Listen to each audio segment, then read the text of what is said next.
right. It's Thursday. Getting live. We're getting live.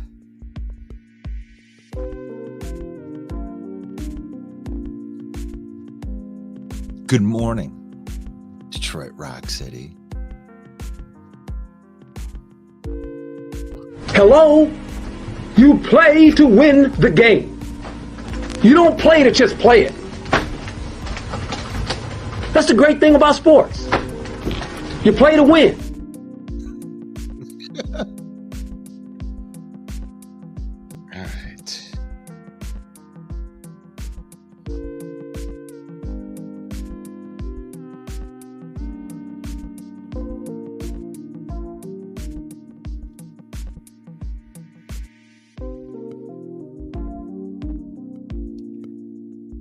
You ever meet somebody and they're so boring you feel like they poisoned you? Like, you're talking to them and you're like, I feel like I'm dying right now. And I think you did it. Only when you're commentating, Collinsworth. I feel like he poisoned me.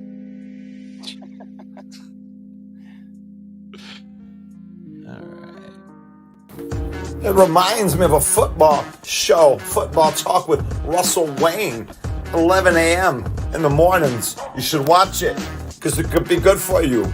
It could be good for you. It could be good for your life. What's up, y'all? This is Ifeatu Melifonwu, safety for the Detroit Lions. And I just want to take some time out to give a big shout out to Russell Wayne and Main Event Mike from the Detroit Lions Villain Squad. It's a fan page and a podcast. And I just want to say I appreciate the support of me and my team, and I encourage everyone to go check out their podcast and check out their fan page. Go Lions.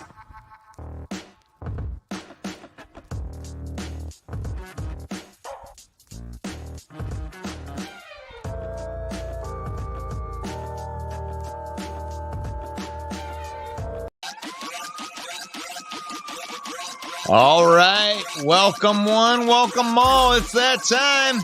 Good morning, everybody. Good morning, Charles. Put what team you represent into the comments. Come on, we're doing this. We are doing this today. It's Thursday. Football talk. Good morning, Scotty Reno.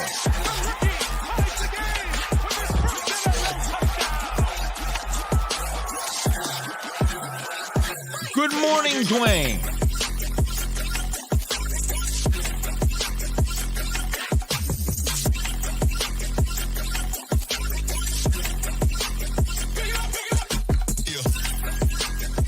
It is that time, ladies and gentlemen, for Football Talk with your host, Russell Wayne. Man, the magic number is 3. That was yesterday's right there, but I am Russell Wayne right here. We are broadcasting live right here and right now into the Detroit Lions news.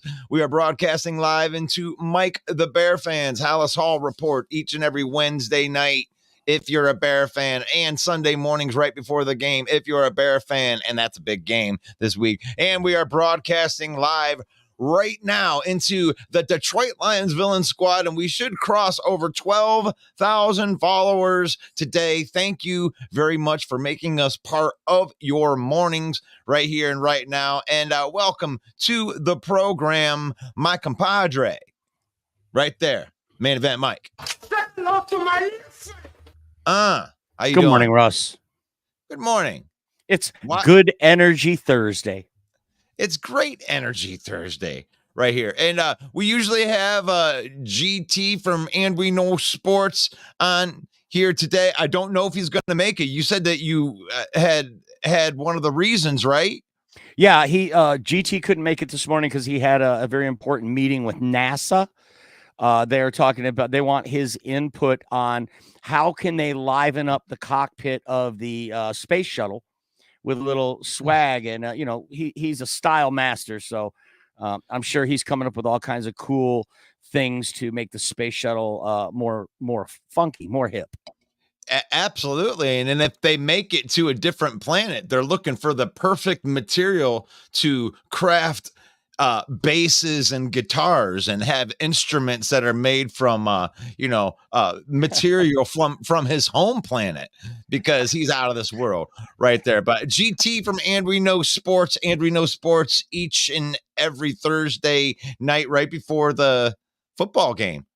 You can check it out on high definition TV right there, HD TV. It's good energy Thursday. GT always brings the good energy, so we're going to have to pump it up, bro. We're going to have to bring that good energy between me and you to make up for GT not being here. Well, let's just bring in Matt LaFleur.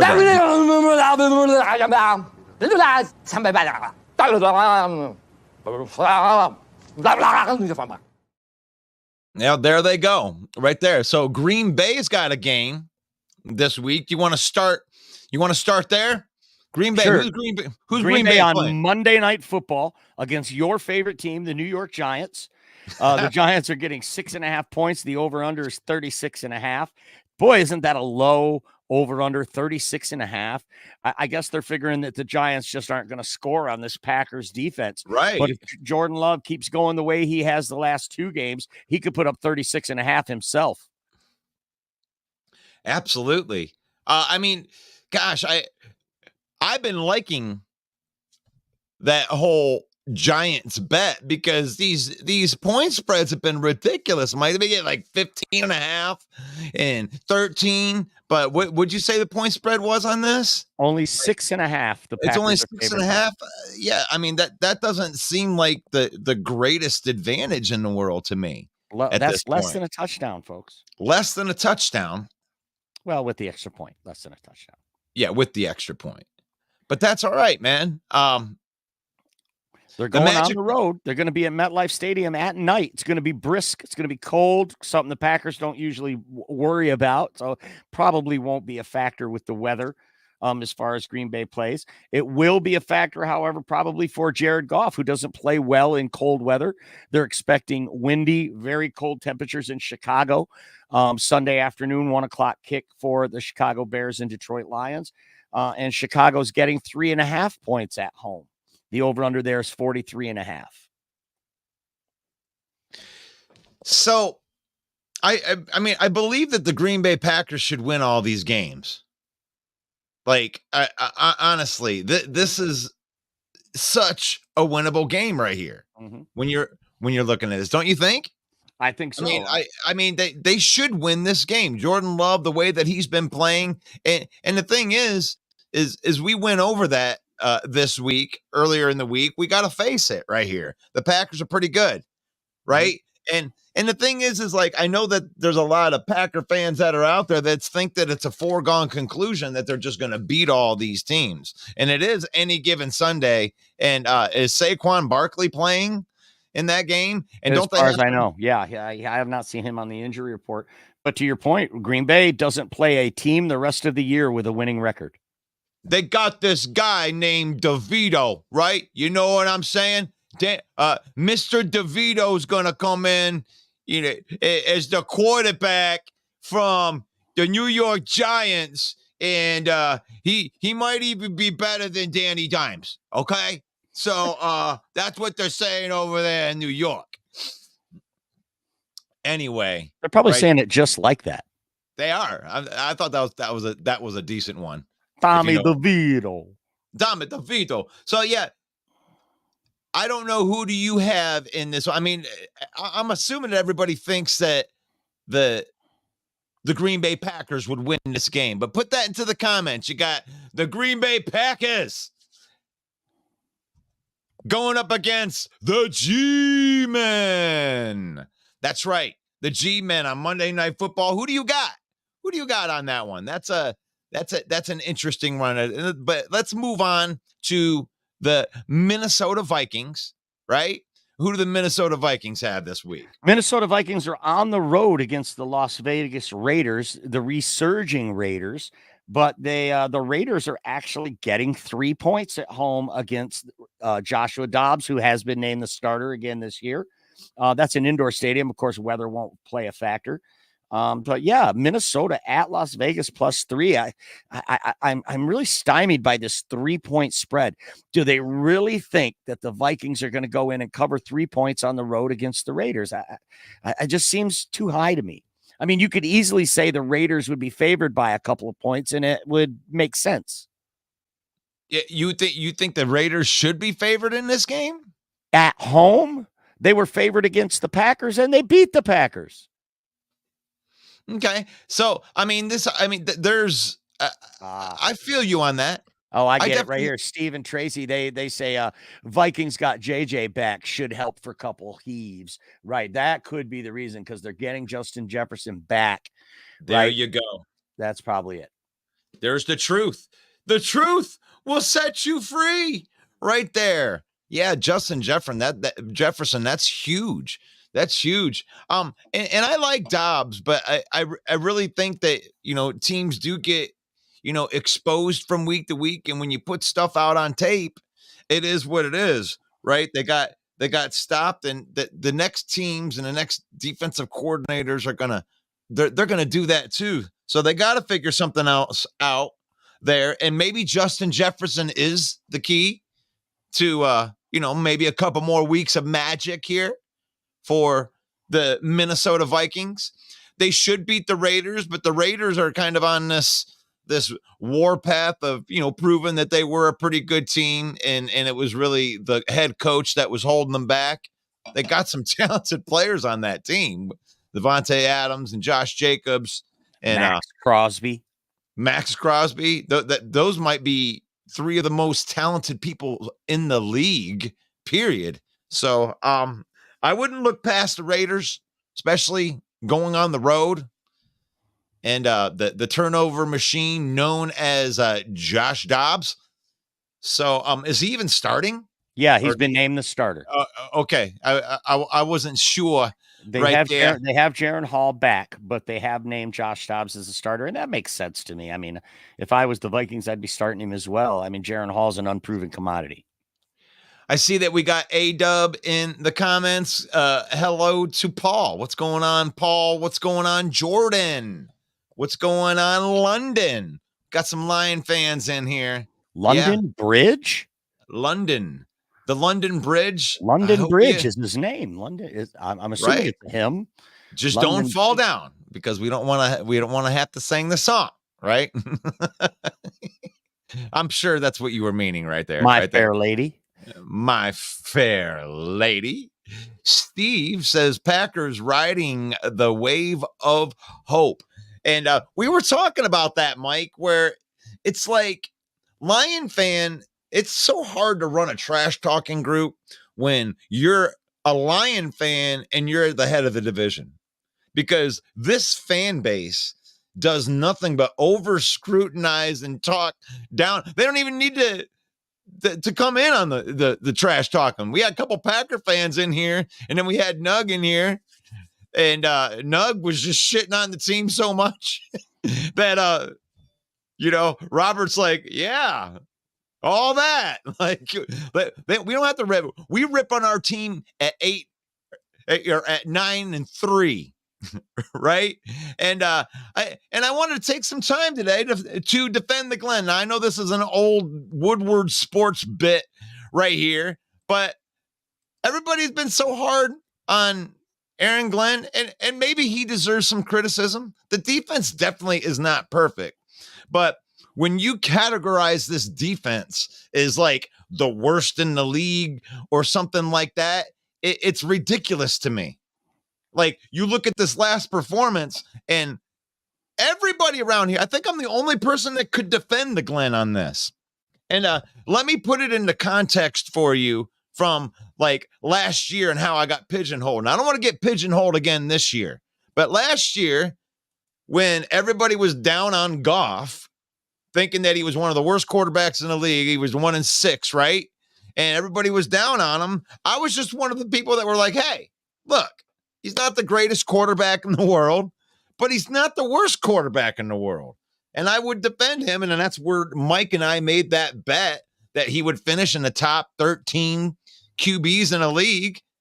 And I won that bet just because I knew that Jared Goff wasn't going to continue down that downward trajectory, right? And I had to shave my head.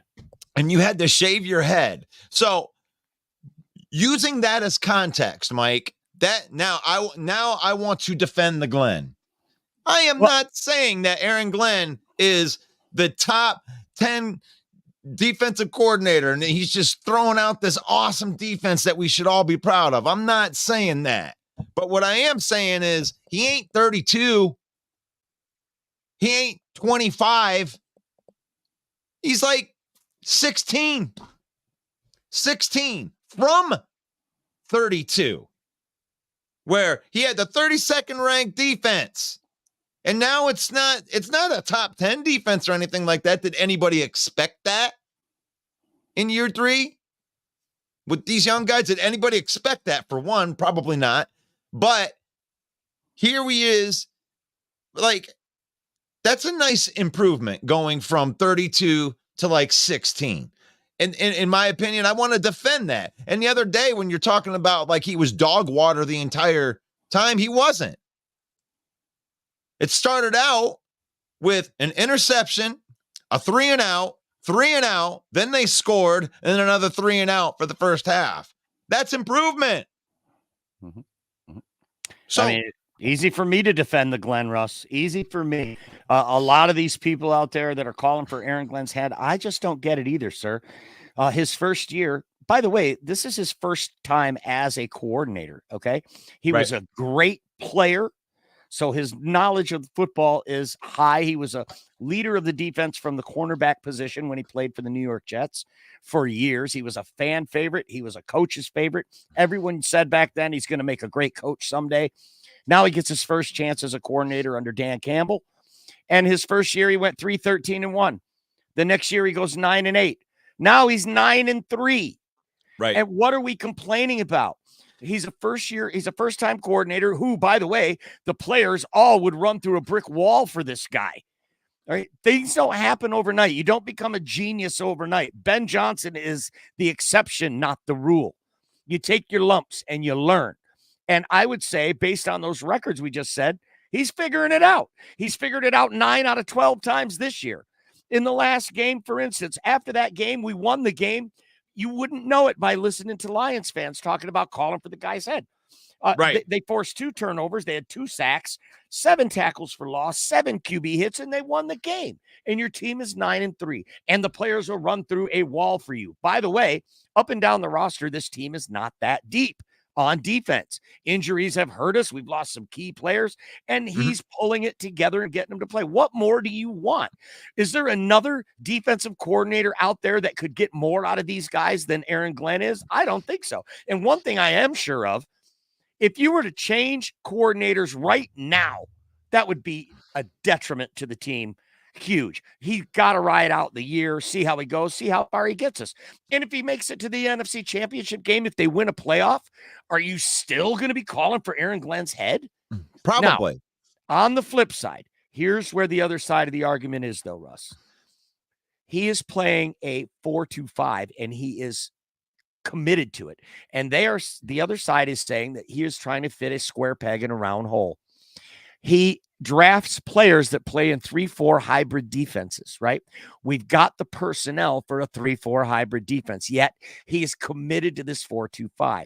And every time he plays soft zone, a running quarterback eats him alive. All right? Every time they go man-to-man, we just don't have enough studs out there when we're playing a team that's loaded with weapons. So you need to make a defensive adjustments to your scheme game by game. And he seems to continually run the same package out there in the same situations, and it makes him predictable. And the chess match between him and the opposing offensive coordinator, he seems to be losing that battle, is what the other side is saying. I don't agree with it, but I do think that they have a valid point that's worth examining. I mean, the thing is like, God, if you fired defensive coordinators, or really any coordinators for that matter, for almost losing, you'd fire everybody in the league. I mean, that's the criticism. Oh my gosh, your defense is so bad that you almost lost. No, but they didn't. Like, if you talk to Lion fan right now over the last 4 games, if I talk to just the average Lion fan, and I'm not trying to hate on you, you're allowed to feel the way that you are. I'm just going to defend the Glenn because nobody else will do it. I can't believe I'm the only one that is doing it, so maybe I'm crazy. Well, But Brent says AG is hard-headed. That's my issue with him, and that probably goes back to what I was just saying. and that's fine. His seeming refusal to make adjustments to the base defense that he runs. And that's the thing is, like, are you sure that he's not making that adjustment? Like, are you sure you're not just saying he's not making adjustments so everybody's going, yeah, he needs to make adjustments, and he's actually making adjustments play to play like he says that he is? That they do have a hybrid defense that is multiple, that he isn't committed to the 4-2-5? Because I haven't heard that from anybody other than people who want to be coaches that aren't coaches, that are talking heads like me and you, that are going, yeah, they need to run the 4-5 and stop. They need to change it. They need to blitz more. And they're like, they have these easy fixes for this defense, and it's just not that easy. And these winning games, like, you would think if you're talking to average Lion fan, that over the last 4 games that like, if I talked to you and I said, okay, now what's the record over the last 4 games? You go, 0-4, obviously, right? No, 3-1. What? Yeah, they won 3 of those games that you're bitching about. Well, the reason that they won is because blah, blah, blah. They won the games. They won 3 out of 4 games. And the one game that they did lose, for the reasons that you're giving them, is correct. All of that criticism is correct because it bit you in the ass. It bit you in the ass in the Green Bay game. You turned the ball over. You gave the other team points. Offense gave the other team points. And look what happens when you have a less than perfect game and you don't turn the ball over. You win it. Don't turn the ball over. Stop blaming Aaron Glenn. Aaron Glenn coached a gem in the first half. They can't seem to put a full game together for whatever reason. He needs to get better. I'm not saying that he's perfect, but don't treat him like he's some like bottom of the league defensive coordinator right now, because he's not playing like that. You put him into that box and it ain't like that. The numbers don't show it. Nothing backs it up other than you're still pissed off that we lost on Thanksgiving. That's the only thing that backs it up. You're still mad. We lost on Thanksgiving. How about Ndamukong Suh? This has been a popular question. I threw this one out there and a whole bunch of people are hitting on it. Do you care? I'm glad he's not coming. I don't care how good he is. I don't care how much help we need. He's persona non grata, in my opinion. Him and his sister can kick rocks. They can go in there. I'm on the other side of that. I mean, if he's going to come in cheap, and, that's the thing. It's like these older guys that they're bringing in, they're just bandit. It's not like these guys are going to be part of the long term. It's like a hired grunt. And Sue's a grunt. He may not be able to get what he used to get out of it, but as a rotational pass rusher, the talent. What do you think out there? Sue? Yay? Nay? Or don't give a shit? Probably Right don't here. give a shit. Well, right here, what Jeffrey Addison says, you can't preach culture and fit and bring back Sue. Agreed 100%. I like that call. The worst thing that ever happened, in my opinion, is that guy got a ring with the Buccaneers. I was so sad to see that. Yeah, he's a grunt. I mean, you're pretty much taking a hired gun. Mm-hmm. A hired. And like Steve says, no thanks. He burned this bridge. Not right fit for this young nucleus. I agree. There you go. Here. I like Bear Down Mike's comment right here. Or not comment, but the question. I mean, in the last game that the Lions played versus the Chicago Bears, they had a field day with Jared Goff. And Goff threw quite a few picks. And we still won the game. We still won the game, but Goff had that's a good question. How many picks do you think that he'll throw? I don't think he's going to throw any. I think he's done with that. He might throw one here and there. This Bears game might be a good spot for him to throw one because they're so stingy against the run. He's going to have to throw the ball more, especially on third down. So this is a spot where they might get one. I definitely don't think he throws more than one. Those 3 turnover games for Goff are over for the year. Yeah, I agree with that. I think that Goff will throw one pick. One pick. And this is something that's interesting for Sunday. I didn't know if you know this. Bear Down Mike is the Hendon Hooker can help the Lions prepare for Justin Fields. Yeah, that's what they said out there in the practices, that they were using Hendon Hooker to help the defense prepare for Justin Fields. I think that's a pretty cool idea. Yep, I heard they had him out there simulating him as Justin Fields, but it just wasn't working because he was too accurate. That's my quarterback. Oh, man. He said, no, Hendon, we need you to throw it 5 yards over his head so we can simulate. You can't mess with the team's chemistry. We're going back to, I'm sorry, I jumped. That's all right. Jumped up. We're back on. Sometimes I get excited and I wanted to move to the next thing, but we got some comments in here on that. Mark agrees with me. Maybe one interception.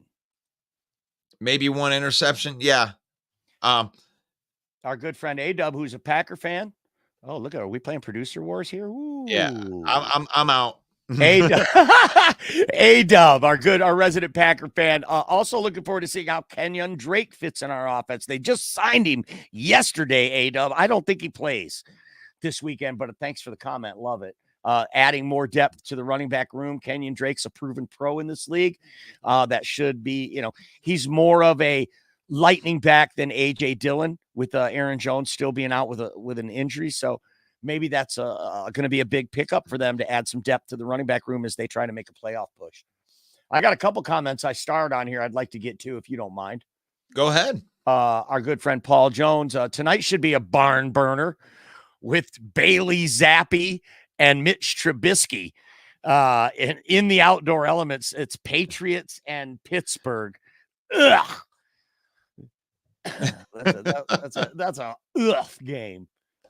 What's the other comment I got starred here? Oh, it's Christy Amon from Critty Cat Gaming. I'm a fan of hers and I follow her page. So I invited her to come and follow and watch the show today, and she did. Thanks for showing up, Christy. That's Critty Cat with K's, no C's. Critty Cat Gaming. If you want to follow her, that's pretty awesome.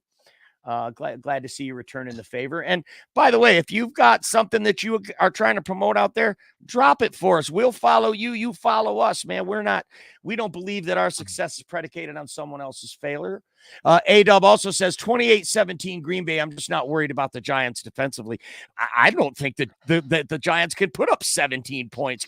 A-Dub, I think you've got them going over the 36.5 there, and that's kind of sketchy. I'm not sure about that. We got a new viewer, Alicia, who says, my Lions, Detroit is where I live. She's a Detroit girl and appreciate that as well. So that's I love it. That's what I got for starred comments here. Things that stuck out to me, my friend. Look who's here. It's Steve is real. Yeah. Hey, everyone. How's everyone? I've just been watching videos on draft prospects and found the guy I want to draft in the first round who fits our team on defense. Hope you all been well. Well, that's pretty damn cryptic, Steve. Who is it? Don't leave us in suspense. He's a Packer fan, so Oh, no, he doesn't want to give up all of his draft nuggets. You wouldn't Brad Holmes might be watching. Yeah, I mean, he'd steal all your picks. You know what I'm saying? I mean, come on. Tommy, you got to look out for Tommy DeVito, though. There, A-Dub. Tommy DeVito coming in, might take Danny Dimes' job. He must be one of the New York natives right there. He went to the high school right around the corner from the stadium. You know what I'm saying? Mm-hmm. Steve or Tracy, I'm not sure which one. Maybe it's both of them. I think we curb stop the Bears with the run game. Won't even be close. Contain the edge, make Justin Fields' arm beat you, and he likes our chances. Well, I can tell you, Steve, that they are a very stingy run defense. That might be a tall order to fill. with those linebackers, Edmonds, Edwards, Sanborn, they're three of the best in the business. And as a group, they might be the best in the business outside of Baltimore. Yeah, they may be one of the more important groups in the NFL right now. And we kind of thought this. It's like they have these draft picks. Poles has been drafting well. You got these young guys. It's the same thing. I think all 4 NFC North teams are trending up, and all of the teams are going to get better even by the end of the season, guys. Like, I think that's one of the things that we forget, especially with, that's more of the defend the Glenn thing here. This is a young defense. And it's like Jack Campbell got his first start. They drafted him 18th overall, and they didn't not play him because he sucked. They not played him. They tried playing so good.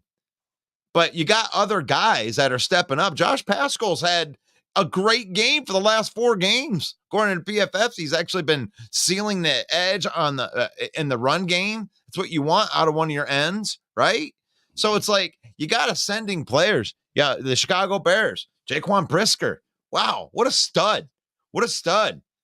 And then you got, Edmonds and TJ Edwards up front, in the middle of that defense. And then you got Sweat, a bunch of these young guys coming through. So don't be sleeping on the Bears like they some garbage team out there, guys. This is a team that's ascending, and this is the team that are going to give playoff teams problems here at the end of the season, even if they don't make the playoffs themselves. There you go. Rant over. Bear Down Mike says, with Anzalone out, who's going to spy Justin Fields? And are they going to be fast enough to catch him? Well, for your second question, the answer is no. There's probably no one fast enough to catch him because Jameson Williams doesn't play linebacker. But Jack Campbell, pretty damn fast, pretty damn long as well at 6'5" with long arms. He's going to be out there. Also, Alex Anzalone was spotted at practice doing light duty. So they have not ruled Anzalone out for this game yet. Bear Down Mike. And honestly, I'd be okay if Anzalone takes another week to rest up that injured wrist, because Jack Campbell played good, led the team in tackles with 9 tackles and wore the green dot. And the more reps he gets there, the better it is for our future. I think we can beat the Bears with or without Anzalone. Yeah, I think that's a good call right there. Let me bring up this one. This is something that I put out the other day. The linebackers were awesome, guys. Without Alex Anzalone, it's like if you're going to say a weakness about the defense, it definitely wasn't the linebackers. Jalen Reeves-Maybin played out of his mind. Jack Campbell was awesome. Rodriguez played, I don't know if he did the double duties, but they probably put him more at linebacker in a reserve role this time. But Derek Barnes played well. So it's like we're deep at linebacker. Linebackers hasn't been our problem all season. I feel good with our top 3-4 linebackers. We usually only have 2 of them out there at a time, but feels good. Maybe they'll stick Brian Branch to spy Justin Fields the entire time. I mean, Brian Branch is a run-stopping demon.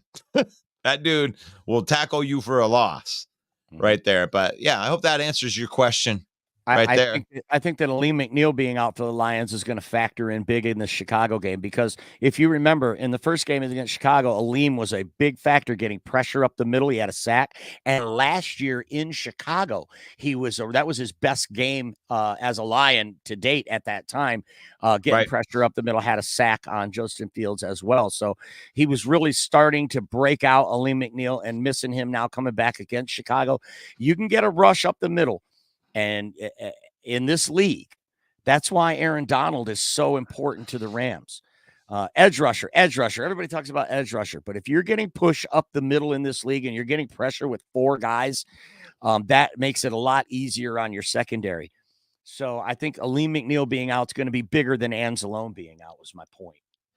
Yeah, I like that call, Mike. And I did want to talk about that a little bit. What I thought that the Lions were going to do to kind of offset that. And a lot of people think that this was a move in directness, and I don't think that at all. I think this was a practice squad move, and this is a play for 2-3 weeks down the line here to have a little experience. I don't think that has anything to do, or you're even going to see Alu. in this. I don't in think this we're going to game. see him in this game, but I No. think we will see him in the Denver game. And did you know that Isaiah Buggs and Alu played right next to each other in Pittsburgh? And I like that. Yeah, I like that. You like that? So familiarity. Also, did you know that the new guy, Quinton Bohanna, the defensive tackle, he's 6'4", 330. Bohanna played right next to Josh Paschal at the University of Kentucky. They were on the same defensive line. He was class of 2021, just like Josh Paschal. That's awesome information. Here's some more information on Bohanna is when you put somebody onto the practice squad, you're allowed to elevate them 3 times before you have to put them onto the active roster. Well, they're at a point right now where Bohanna is going to be put onto the active roster. They're going to have to make room for him because they've already elevated him 3 times. So I think that that's what this move is for. Now that they're going to have him elevate to the main roster for Bohanna, that's going to open up this practice squad spot where they're going to have Alu, where in a couple of weeks they'll be able to start elevating him to the active roster right there. Josh Paschal, you mentioned the guy right there. That guy played inside and outside when he was at Kentucky. He could be a hybrid to throw in the middle. And like I said, he's been playing well the last couple of weeks. I only expect him to get better and better. They drafted him in the 2nd round to be the guy that's opposite of Hutchinson. That's what they did. And you got Kaminsky. He plays inside and outside. You got Romeo Okwara. He can play inside and outside. You got Buggs. You got Bohanna. And then Levi Onwuzurike. They actually switched Aleem McNeil last year. He was supposed to be the nose tackle. Obviously, he's the big guy, right? They drafted him in the 3rd round to be the middle guy. Well, they found that he was better at the 3 technique, rushing the passer from the defensive tackle position. Well, that's what they drafted Levi Onwuzurike for, was to play the 3 technique. So I believe that Levi Onwuzurike is going to get a chance to start right there. And I think that he'll get a multitude of snaps right there in that spot, in that Aleem McNeil spot.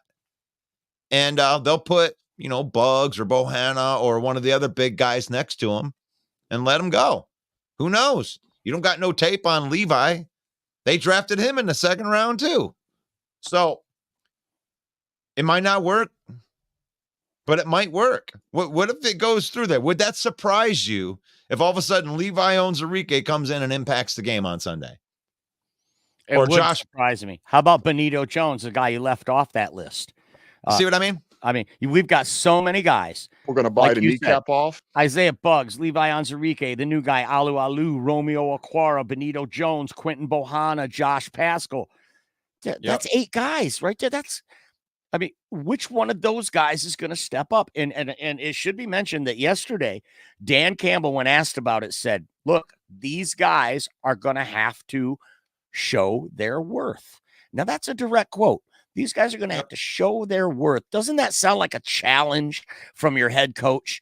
Now, we don't know who they're going to plug in here to start, who's going to be in the rotation to cover Aleem McNeil's spot, but we do know that they know. Okay, they know. And Dan Campbell personally challenged them yesterday. These guys are going to have to step up and prove their worth. I think everything was right in where you were coming from it, other than the tone of where Dan Campbell comes from.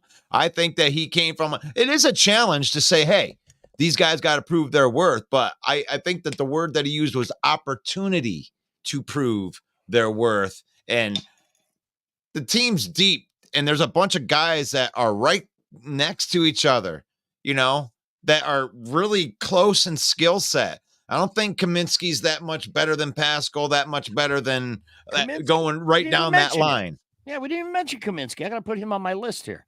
The commish, right? You got a bunch of guys that are like good but not great. That makes sense? But all of those guys can throw in there, and any one of them can step out, or they could all still suck. We haven't had a pass rush all year, guys. Right? What are they going to do? Not have a pass rush? Last week, we saw Romeo step up. Last year, we saw Kaminsky step up a few times. So these guys got it in them. The one guy that we've never seen really step up is Levi Onwuzurike, dealing with they haven't had a chance. Right. Well, I mean, this could be his chance. I know that you're Right. rooting for. I know that you're rooting for Levi. hell yeah, know because you it's important to me. Okay. So when it comes to how I feel about this team, why I am so confident that this team is good is because when Brad Holmes guys get out there and then what he visualized as what this team is going to be materializes out onto the field, that's where I think that we're going to have success. And I think that Levi was part of that. They envisioned him as a working part in this defense, and I expect him to step up. I expect him to play good. Yeah, I know you're rooting for Levi. There's a lot of people out there that are rooting for Isaiah Buggs. He's a fan favorite. He's a mountain of a man. There's a lot of rumor going around that he's in Dan Campbell's doghouse. I don't know how true that is, but he has been up and down. But a lot of people are rooting for Buggs to fill that spot. I'm with you. I want it to be Levi for the same reason. To follow the plan. I trust Brad Holmes, and he saw this guy as a guy. What, second rounder? Was he second round? He was a second round pick from Washington. Yep. And him and Pascal, both second rounders. These are the guys we need to fill that spot. We need them because all these other guys, Buggs was pulled off the trash heap. Comiskey pulled off the trash heap. Alu pulled off the trash heap. So if they come out, that's nice. That's a great story. Sure. But if it's Levi or if it's that's Pascal, the future, then that's part of the plan. That's future. You got these guys for cheap, these rental dudes. That's fine. I think that these guys will produce. Alu. I mean, obviously Bruce Irvin can still play. So it's like, that's fine that you can bring these guys in, but they're not, that's not 2025. Josh Pascal, if this works out and all of a sudden he turns into an impact player on this team, that's beautiful. That's beautiful. You got control of this guy for 3 years on a rookie deal. That's beautiful. And then here's another guy right here. He's nearing the return. And I know that we sound like Lions homers right here, but we are playing the Bears this week, and that's what we're talking about right here with the Lions stuff here. And with the Bears, we're not looking past the Bears. I think the Bears are one of the most improved teams that are out there. And I saw Bear Down Mike put a comment in there about Jim Harbaugh going there. I mean, I think that that's pretty good steam. I actually subscribe to some of his off-season leaving type of things because that's usually what happens after a big conspiracy in the NCAA. I mean, he could stay. I'm not saying that he couldn't. It's not and stay or leave, but it's a chance for him to have a clean slate. And I do believe that those talks are real. Bear Down Mike. What do you think about that, Mike, with the Harbaugh stuff? Oh, the Harbaugh comment. What he said, will I be upset if Harbaugh leaves Michigan for Chicago? Not if he wins a natty first. If he wins a natty, he can go and do whatever the hell he wants. I'm not a huge Harbaugh fan. I think he's kind of a flake. I'm glad he's our coach. He has turned our program around from the Rich Rodriguez debacle. So he's done his job. If he leaves now, I'm okay with it. He did what I needed him to do to restore the Michigan Wolverines into prominence, which they 3 straight Big Ten titles. His job is now finished. All he needs now is a natty for an exclamation point on his time at Michigan, and he can do whatever he wants, and I will bless you, son, and go. But it definitely does sound like it's real because a lot of time there's so much smoke that goes out there. You got to be really careful with what you're reading, what you're putting out there. And we got bitten by it a couple times, but I think that we've gotten kind of hip to what sounds real, what's credible information that's out there. And we do our best. I don't think he will go to Chicago either because I think he does want GM controls, and I don't see the Bears letting go of Ryan Poles. That's a good point right there. And you probably want your own QB too. And you probably don't want an Ohio State quarterback. Honestly, if Jim Harbaugh was the coach, Justin Fields might be an MVP. That's a pretty bold statement right It's my quarterback. That's pretty bold right there. But yeah, I like my new picture right here. Like Detroit, it, don't you? Detroit Rock City. He's got that Villain Squad sticker on his guitar. That's right. That's right. I don't even know where you get those.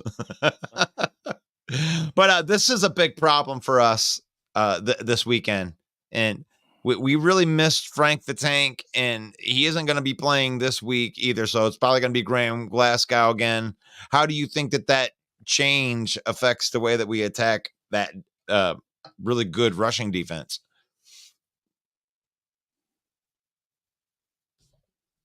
You talking to me? Yeah. You're the only other guy on the show. Yeah, this is huge. It can't be understated. Graham Glasgow is going to do just fine at center filling in, but what hole does that open up on the guard position as Glasgow moves to center? It's going to make it hard. This is actually the biggest story for the Detroit Lions. It's not Aleem McNeil, right? It's not the emergence of Jameson Williams. This is the biggest story for the Detroit Lions. Frank the Tank, the leader of that offensive line, Pro Bowler, right? We know about the toe injury that has cost him significant playing time in his career. This is a different injury now, so it's bothersome. Yeah, for sure.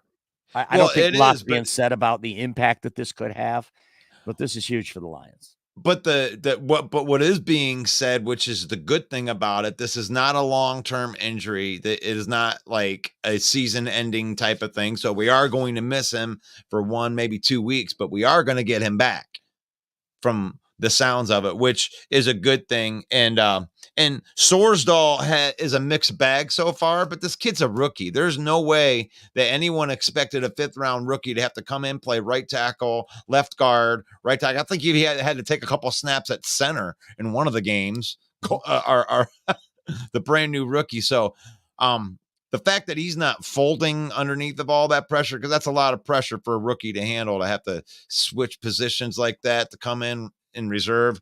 This is actually the first week that he's going to have where he gets to prepare the entire week like he is the starter, and not just like, hey, oh shit, injury, get in there, Colby. Like, it's like, that's got to be harder to do than just, than to prepare the whole week as a starter. So I think that it will change their game plan of how they do it. I mean, depending on how, I don't know if Glasgow's a better run blocker or a pass blocker, but I think that'll dictate it. Or Colby, is he a better pass blocker? Well, maybe they'll pass the ball a little bit more, or maybe they'll run the ball a little bit more if they're stronger. They'll lean on the strength of the guy that's going in. Mm-hmm. And it's going to be the left side of the line. Taylor Decker, Jonah Jackson, Glasgow in the middle.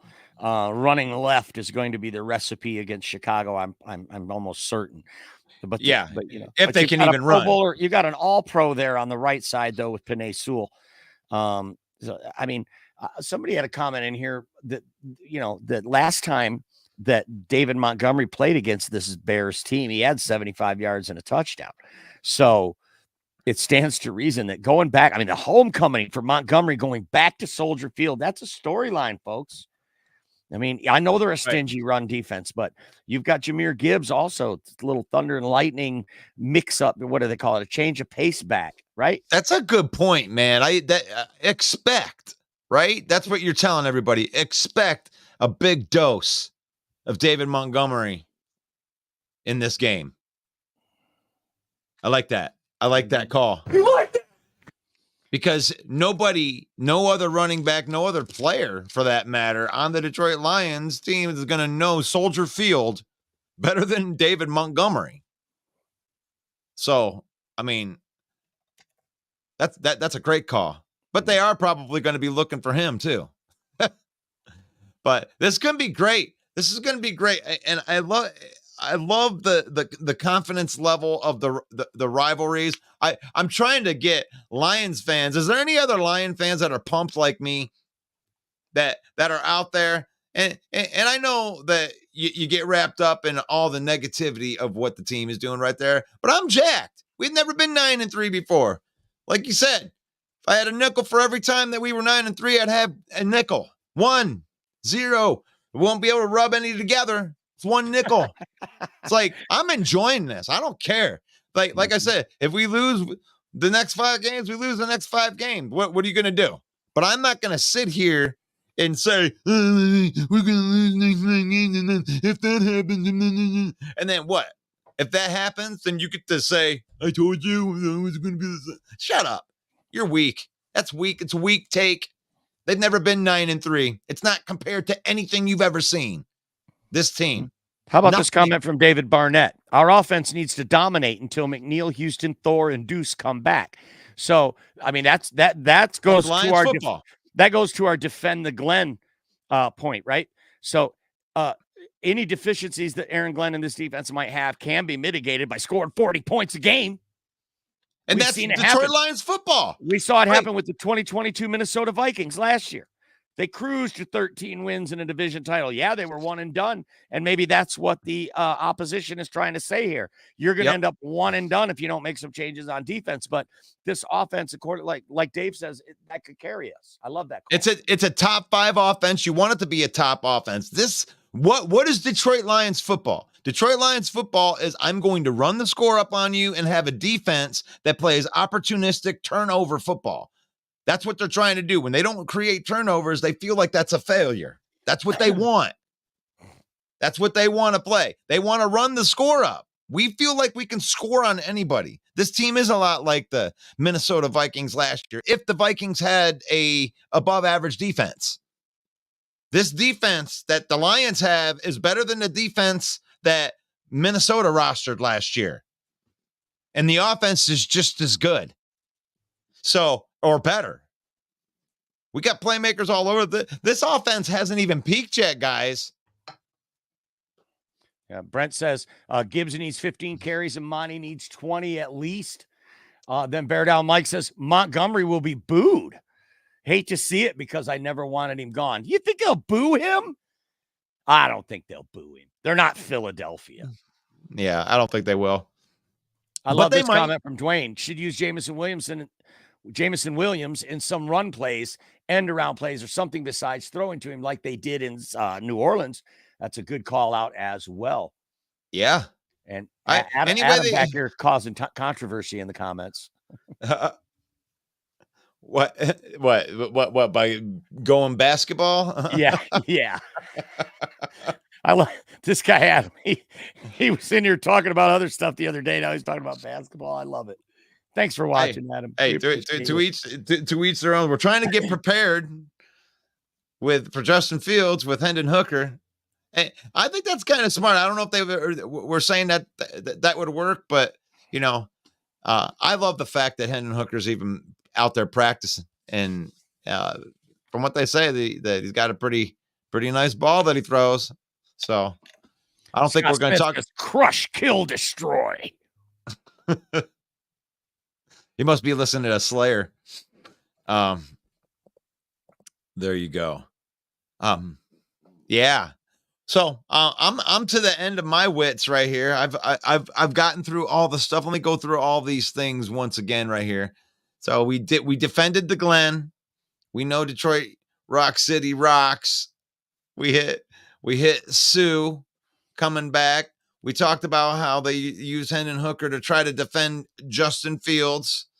Will Hutchinson get back on the sack track this week? I didn't hit this one yet. I mean, don't know. Bear Down Mike said we're going to have to that the Bears are going to need to help Darnell Wright contain Hutchinson. So that's a good one. I don't think I'm not as down on Hutch as everyone else. If you look at his pressure rate, I'm not down on him at all. Yeah. he's getting double teamed on every play. He's a game wrecker, and they are game planning to stop him. And that in itself is worth its weight. I mean, by the PFF standards, this guy, I mean, you're talking about a guy that plays everything. I mean, he can play the run, and he does get pressure. He gets tackles for loss. He blows plays up. So, I mean, it isn't all just quarterback hits and sacks. They need more sacks, but it might not be a Hutchinson thing. Hutchinson gets his sacks in bunches. Mm-hmm. Usually when Hutchinson's going to get a sack, it's usually he's going to get 2 or 3 of them in the same game. So if he gets a sack, he'll probably get 3 sacks. Mm-hmm. So, and that's what Bear Down Mike. Yeah, Fred says, go ahead and help cover Kutch. Then Irvin will get through. You got that much confidence, Fred, after one game and a 36-year-old? So that's interesting. Jordan says, he had was Emmanuel Mosley signed to a one-year deal? If so, do you think he gets another shot next season? He was signed to a 1 year, and I do not think he gets another shot next season. I think they will. I think they'll give him another shot if it's the same type of deal. I mean, like I'm not going to give you more money. It might actually be a more affordable deal, you know? Yeah. So that's what it is. I think he's going to get back on the sack track. I mean, I don't think that you can keep a player like Hutchinson down. It's kind of like the Jameson thing. When I look at both of them, Hutchinson and Jameson Williams, both of these guys are guys that are just like reps types of dudes, and they're going to get theirs. They're going to get theirs. I think if they target Jameson Williams 13 times on a game, that he's going to probably score 2 or 3 touchdowns because that's what type of player he is. I think if Hutchinson just keeps cracking at it, he's got 5.5 sacks right now. He'll have 8 sacks. He's going to have a game where he's going to take it over because that's just what he does. But then he has these games too, where he's just the player. But 9.5 sacks last year, it's going to be hard for him to get over that total. He's going to have a multi-sack game, like you said, to really increase his chances to get over that total. That's how he got to 5, right? I mean, he had a 3-sack game. Wasn't that the Atlanta game? Mm-hmm. You go off for 2.5 sacks or whatever. That's how he works, And I think Irvin will absolutely help him. I mean, the thing is like what Campbell and Glenn were talking about, where like Hutchinson is getting doubled. Ever since I started watching the game twice and like going through the cool NFL Network, the replay system and everything, it's like I notice how much attention that Hutchinson really does get, and the other guys got to win their one-on-ones. That's what it comes down to. That's why, Irvin's licking his chops right now. What? You tell me they're going to double team this other guy the entire time and I'm going to get all the one-on-ones? Yeah, sign me up. I'm used to people keying on me. Like, that's how Irvin's feeling. He had 2 sacks and 11 snaps. Mm-hmm. Now, one of them, included a Bill Goldberg spear. Acknowledge me. But that'll cost you 15 yards. And a big reason people asked, like, well, what would have happened if you didn't knock out Carr in that game? It's like, well, for one, that if the sack counted, that would have been like 4th and 28. They would have punted the ball. We were up by 11 with 11 minutes to go. We would have went on a drive to kill their hopes and dreams, So it's like they didn't have any chance in that. That game should have been ended right there. That was the end of the game if he didn't drive him into the mat like Bill Goldberg. That was game over. So Irvin, that's kind of a mixed bag, huh? How you feeling? I love having him. I love having a guy with that nasty streak. You got to have one. That's why I don't think Sue is going to work, because you can't have 2. You can't have 2 guys like that.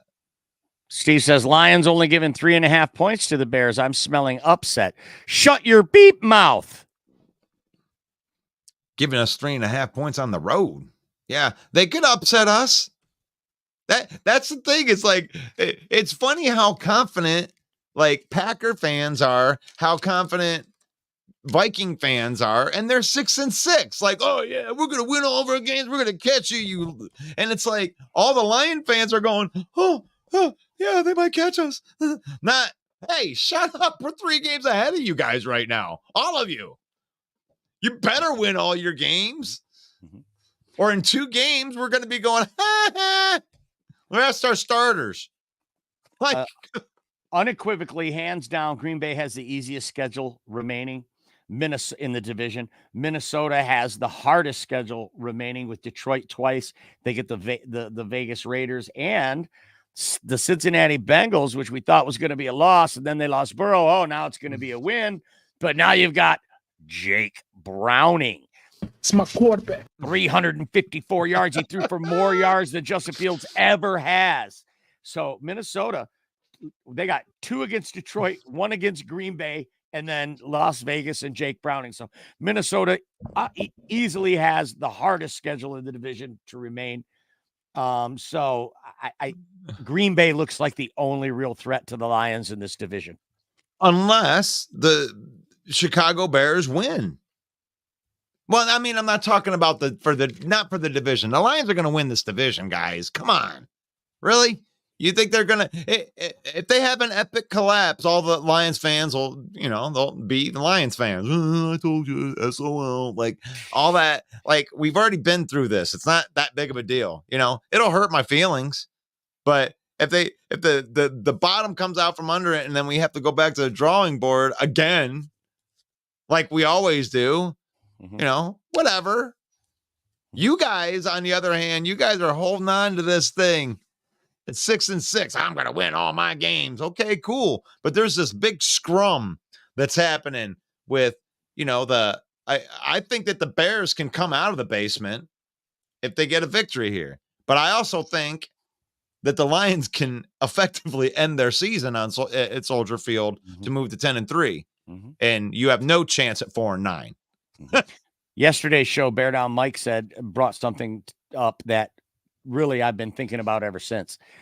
The Bears, last game of the season in Lambeau, if the Packers have a chance to go to the playoffs and the Bears can upset them in week 18. Playoffs? Oh man, Bears, you will quickly become my second favorite team if y'all can pull that off. For sure. Hey, you are watching Football Talk with Russell Wayne. Don't forget, we do this every weekday morning at 11 a.m. We also do a trash talking show on Monday night, 7 p.m. Eastern time. It's called the NFC North Open Mic, hosted by Main Event Mike. And if you have not done so already, please subscribe to our YouTube channel. It's at Main Event 365. And follow us on YouTube at Lions Villain Squad. I got to jump off, Russ. God bless you, and God bless all the viewers. One pride. One pride. That's Main Event Mike. He's our fearless leader on Monday nights with the open mic. NFC North Open Mic. That's where we get into the trash talking a little bit more. But I appreciate you guys for coming on here and listening. I'm going to end the first part of our segment right here. And I leave you with the blessing. Leave you with the blessing because it's faith, family, and football. That's what we believe in. Faith coming first. I'm a Christian man. I go to NTC Church on the corner of Bristol and Belsey Road. Great bunch of people. We gave away like 400 turkeys for Thanksgiving, and we're having a Christmas gift giving Christmas tree, an angel tree, and we're gonna be blessing some kids around the neighborhood here in Genesee County. So faith, family, and football. That's a fun thing right there. We use football. We use football to spend time with our family. On Sundays, we get our church on, and then I go and I watch the game with my son. Use football. Use football to bring your family closer. Don't let football use you. Like, especially when your team loses, don't be a dick. But use football. Use football. Faith, family, football. May the Lord bless you. May the Lord keep you. May the Lord shine his face upon you until we meet again tomorrow morning for Football Talk with Russell Wayne.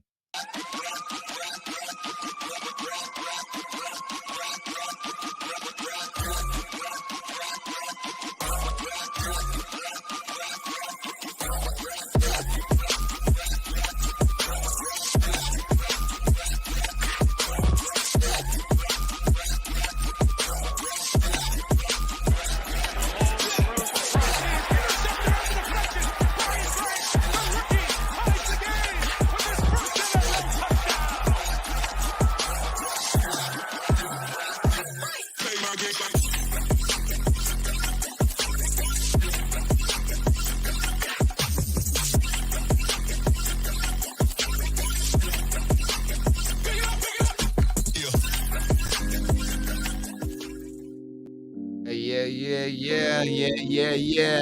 Thank you so much. Thank you so much for watching this broadcast. This is NFC North Talk with your host, Russell Wayne. That's me. Thank you so much for being part of our broadcast. Please go over to our YouTube channel. I'm going to throw that in the comments right now. Go over to the YouTube channel, hit that like button. You're watching right now, hit the like button. It's free. It's free. We do this every morning.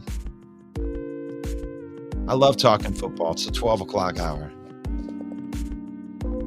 We're behind the pictures now.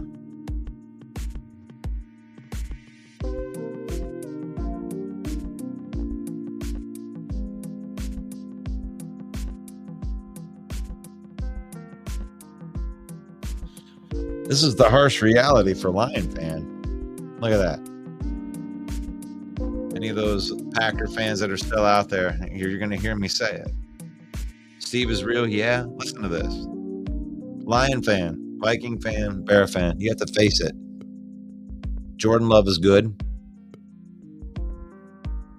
Game's slowing down for him.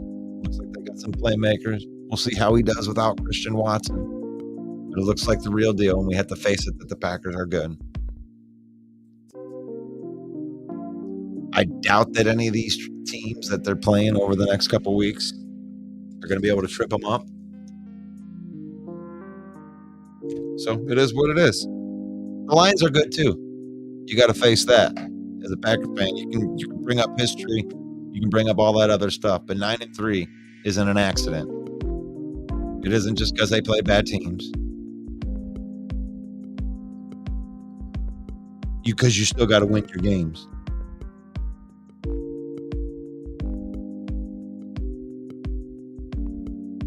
So you got to face it.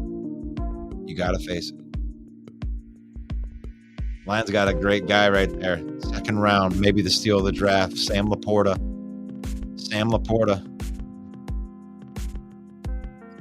Might even be a first-team All-Pro in his first year. Especially if he gets 1,000 yards. 80 yards a week, that's kind of a stretch. It's going to be hard for a tight end. But it's not impossible, especially when you get 140 yards. I like that. You like that? I definitely like that.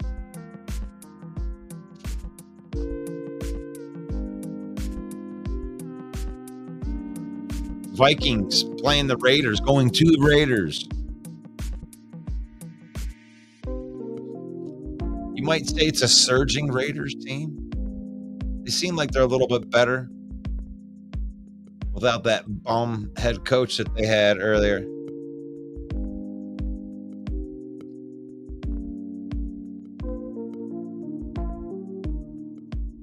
What do you think? Vikings versus Raiders. Josh Dobbs versus Aiden O'Connell. What?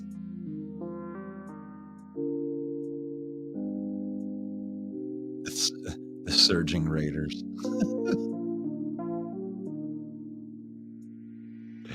No, you got to get that win. You're looking at the Raiders. Got a rookie quarterback. Maybe he figures it out against you guys. Doubt it. You guys blitz a lot. You guys should win that game. Raiders, Vikings. You got to take care of business right there. You guys should whoop up on them. What do you think? Whoop up on that Vikings. All right.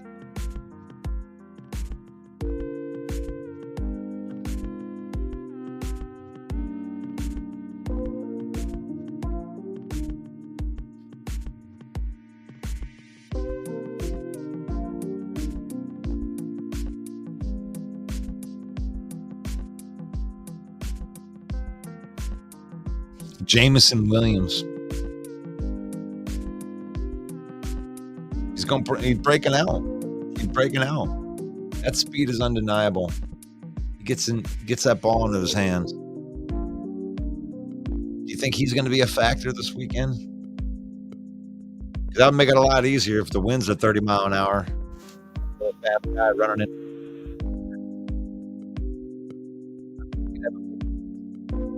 Speed kills. This kid is very fast. It's electrifying every time he gets the ball into his hands. Jameson Williams. He changes the way you have to play defense. Jameson Williams. Jameson Williams is becoming a problem in a good way. At least it isn't gambling and a bunch of bull crap. At least it's, wow, he's starting to get snaps. He's out there. He's getting snaps. And they have so many guys that they go to that they can just bring them along. I don't think it's a mistake not using him. I think it's smart. If you're making your offense work without him and you can work him in, decoying it, every 3 times he touches the ball, he scores. It's okay. Let's go.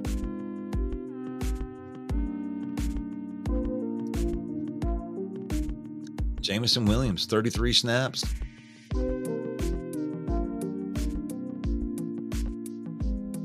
Last week, 53 snaps.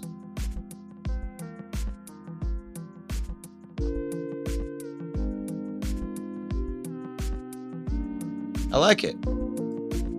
I like how they're bringing him along. I would rather him become a problem starting week 16, week 17. You know, if you can get it done by using all the other playmakers, you don't put any tape out. That's the big thing about the NFL. It's tape. Tape.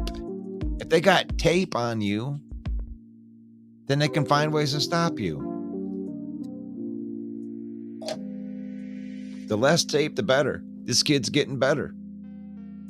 He's getting better without putting out a lot of tape. They're obviously trusting him more if he's going out there 30, 50 snaps every game.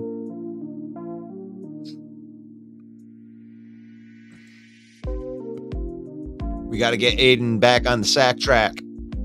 Drafted him at 2nd overall. You drafted him 2nd overall. You want him to be a beast? I want him to be a beast. I want him to take over some games. Play your best football at the end of the season. Now there's no Aleem McNeil. Maybe he's gonna go off. He knows. He knows.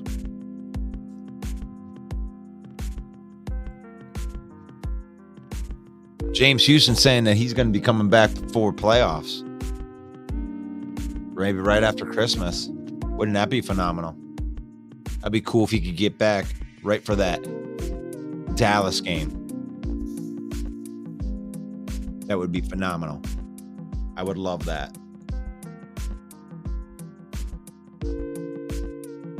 And I defend the Glenn. Aaron Glenn. Leave him alone. Everybody's just ripping the Lions at 9-3. It's disgusting to me. You should be ashamed of yourself as a fan. Don't give me that realistic crap. I'm realistic. What do you mean realistic? Realistically, we've never been 9-3. That's realistic. Oh yeah, well they were 6-2 that one time and then they blew it. Yeah, they were 6-2, not 8-2. They're 9-3. With an ascending offense.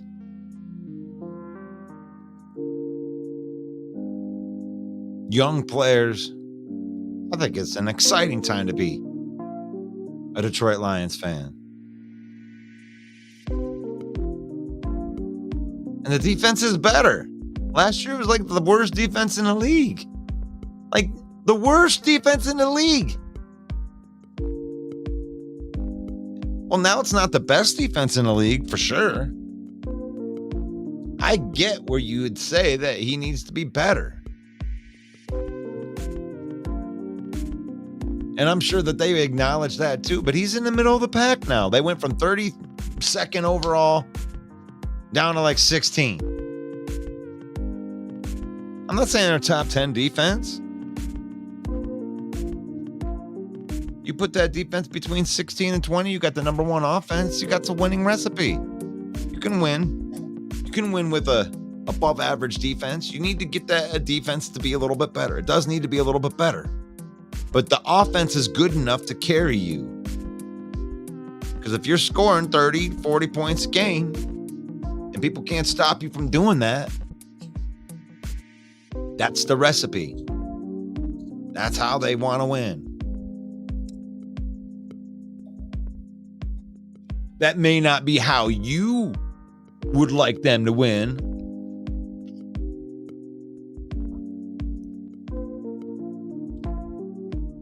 I would love to see them get a bunch of turnovers, get a great defensive performance. That way they lighten up on them a little bit. But he is getting more out of this defense. He's had a lot of problems too. I mean, you lost your second best pass rusher and your prized free agent acquisition and CD Deuce. And they still made it happen. Injuries at the secondary. They get it done. They've overcame a lot, and they're still 9-3.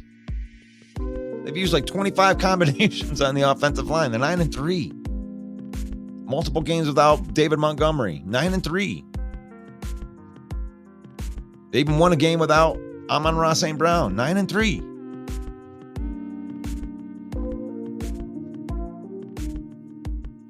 Four games without Taylor Decker, starting left tackle. 9-3. Now they're going to have to play without Aleem McNeil. They're getting offensive linemen back. Got some guys coming back. Got some guys that are injured. It's the NFL. 9-3. It's good to be a Lions fan. Enjoy it. You got 2 more days till they play. Soldier Field. Soldier Field, that could be a tough one. They could lose the game, and then you're not feeling so good anymore. Don't beat yourself up after wins, guys. Don't try to overanalyze these wins when it is that hard to win. Ask Chicago. They jumped out. They played great in that game that they played us, but not good enough.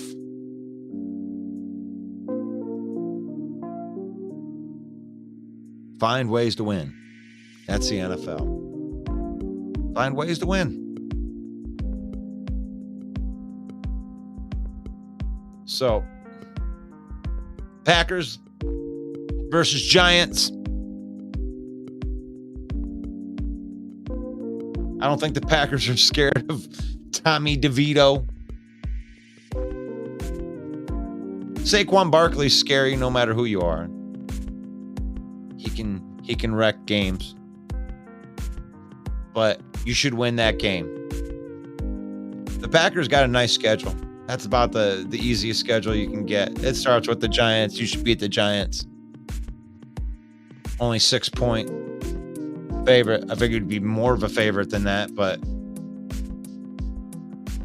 you should beat the Giants. Get it done. Get it done. Lions gold in the Soldier Field. 9-3. 9-3. The Bears are 4-8. They do look like they're getting better. Just like we thought they were going to get better. They definitely look better on the defensive side of the ball. But the Lions are a better team. The Lions should win this game. If they put it together, they could put a whooping on them. But if they keep playing the way that they've been playing, Chicago's good enough to win this game. They got enough talent to win this game. So they better be on their best. And Dan Campbell knows that this is a good Chicago Bear team. That records don't mean shit in the NFL.